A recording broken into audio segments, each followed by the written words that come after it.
Students, अपनी पिछली class में हमने नवदशः पाठः गुरु दक्षिणा के अभ्यास के प्रश्नों को हम हल कर रहे थे। हमने प्रश्न नंबर 8 तक हल कर लिया था। अगला प्रश्न है हमारा प्रश्न नंबर 9। अधोलिखित शब्दानां पर्याय शब्दान लिखत। इसका पहला शब्द किया हुआ है, जैसे कि वित्तम। वित्तम का अर्थ होता है धनम। अगला शब्द है हमारा अध्वरः। अध्वरः का अर्थ होता है यज्ञः। प्रश्न नंबर ख है क्षितिशः। क्षितिशः का अर्थ होता है नृपः। नृपः अर्थात राजा। अगला है शब्द गुरुः। गुरुः का अर्थ होता है आचार्यः। फिर है अगला शब्द याचकः। याचकः का अर्थ होता है अर्थी। याचक का अर्थ होता है मांगने वाला, और अर्थी मतलब प्रार्थी से अगर प्रार्थना करने वाला, जो अर्थ के लिए, अर्थ अर्थात धन, धन का की याचना करने वाला अर्थी कहलाता है। प्रश्न नंबर 10वां है अव्ययः वाक्य निर्माणम कुरुत। जो आपको अव्यय दिए हुए हैं, इनसे आपको वाक्य निर्माण करना है, वाक्य बनाना है। जैसे कि अपि। अपि का अर्थ होता है भी। इसके हम वाक्य बनाएंगे अहम अपि पठामि। मैं भी पढ़ता हूँ। इसी तरह से अगला शब्द दिया हुआ है आपको इति। इति का अर्थ होता है कि अत्र आगच्छतु इति गुरुः उक्तवान। ऐसा। इति का अर्थ होता है ऐसा। अत्र आगच्छतु, यहाँ आओ, ऐसा गुरुजी ने कहा। अत्र आगच्छतु इति गुरुः उक्तवान। फिर है अगला शब्द न। न का अर्थ होता है न, तो इसका हम वाक्य बनाएंगे असत्यम न वक्तव्यम, कि असत्य नहीं बोलना चाहिए। फिर अगला शब्द है प्रति। अहम ग्रामम प्रति गच्छामि, कि मैं ग्राम की ओर जा रहा हूँ, गांव की ओर जा रहा हूँ। अगला शब्द है इव। बालकः सिंहः इव अस्ति। बालक जो है वह सिंह के समान है। सिंह के समान अर्थात वह वीर है, बहादुर है। इसी तरह से अगला प्रश्न है हमारा प्रश्न नंबर 11।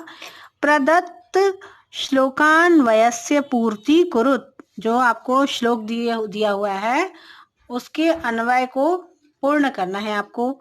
तो श्लोक है निर्बंध संजात रुषा गुरुणाम अर्थकार्ष्यम अचिंतयित्वा अहम वित्तस्य चतस्रः दश चाकोटिः में आहरः इति विद्या परिसंख्यया उक्तः। आगे योग्यता विस्तार दिया हुआ है आपके लिए। तो पाठे आगतानाम श्लोकानाम सस्वर गायनम कुरुत। आपके जो पाठ है, जो उसके श्लोकों को सस्वर गाने का प्रयास करना है आपको।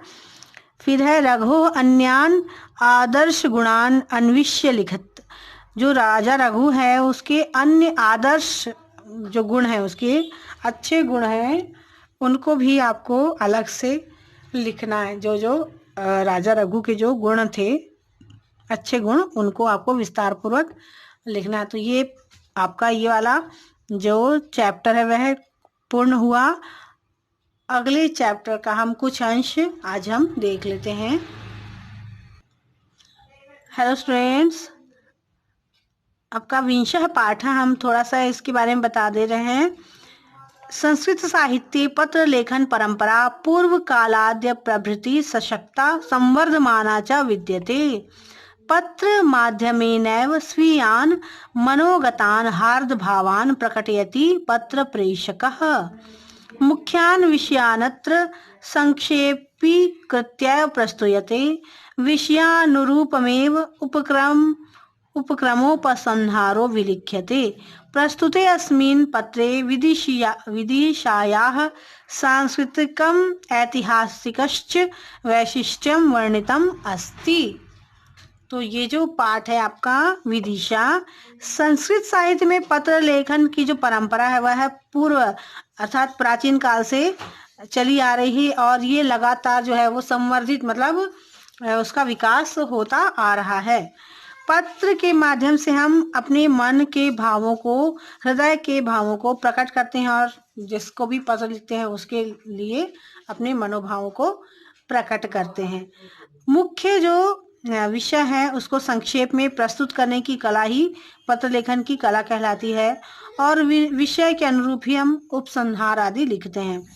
इस पाठ में भी विदिशा के सांस्कृतिक और ऐतिहासिक महत्व का वर्णन किया गया है। तो आज के लिए इतना ही। अपनी अगली क्लास में हम विंशः पाठ को विस्तार पूर्वक पढ़ेंगे।